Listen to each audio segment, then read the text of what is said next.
SmartLF SG scanner. Glass.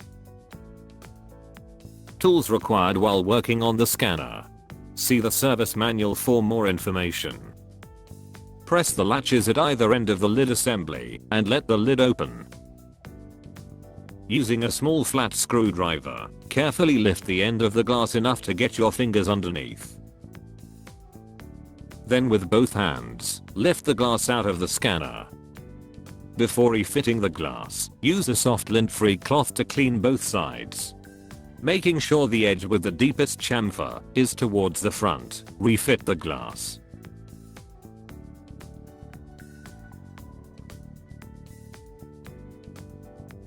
Before inserting the calibration and stitch target, open the scanner and clean the glass.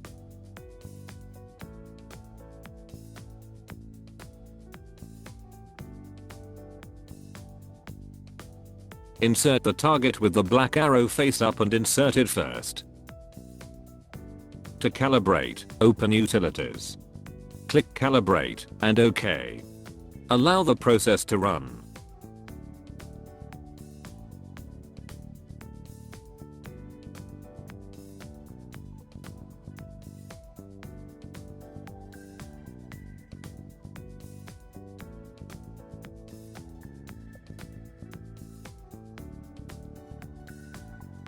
On completion, click OK.